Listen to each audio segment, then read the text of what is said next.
bisa dijelasin mengenai ini sarang burung walet ya? Ya, ini sarang burung walet yang terletak di Bajo Pulau, Kecamatan Sape.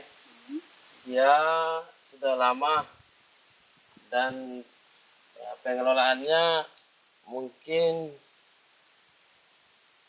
enggak ya cukup lama dan kondisi realnya ya seperti ini. Iya, ini saya lihat banyak itu walet yang ada di dalamnya, kemudian berkelantungan gitu. Terus setiap manennya itu kapan ya kira-kira?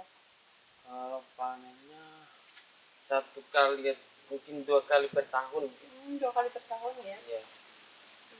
Terus ini pemiliknya perorangan atau Dia ini pakai tender. Oh, pakai tender ya? Dari daerah. Oh gitu, berarti dikelola oleh daerah ya sebenarnya ya? Sebenarnya di daerah, tapi daerahnya Langsung berikan tender. berikan tender.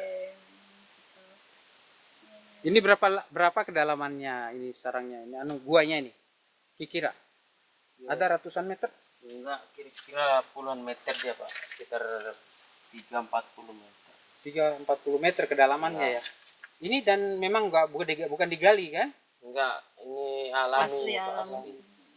Ini terletak di mana ini? Di Bajo Pulau? Di Bajo Pulau, Kecamatan Sape. Di ujung timurnya Kecamatan Sape. Ada penjaganya juga Pak ya? Ada penjaganya. Bapak asli sini atau mana? Saya bukan, saya asli Sape, kebetulan di kecamatan, di kota lah. Kalau di sini kan di ujung timurnya. Kalau Ibu Wati ini dari mana ini? Datang melihat ini Iya, asalnya?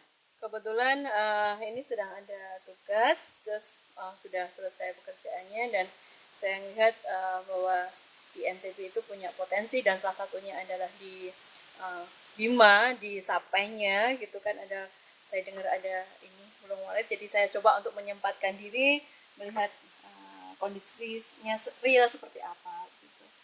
Dan ternyata memang sebenarnya ini potensi yang sangat besar sekali sebenarnya yang bisa dikembangkan gitu, apalagi dengan kondisi wisata yang dikelilingi oleh laut yang view-nya itu bagus sekali gitu. Cuman sayangnya mungkin ini perlu penataan yang penanganan yang optimal dari pemerintah daerah supaya menarik aset wisata yang lebih banyak gitu.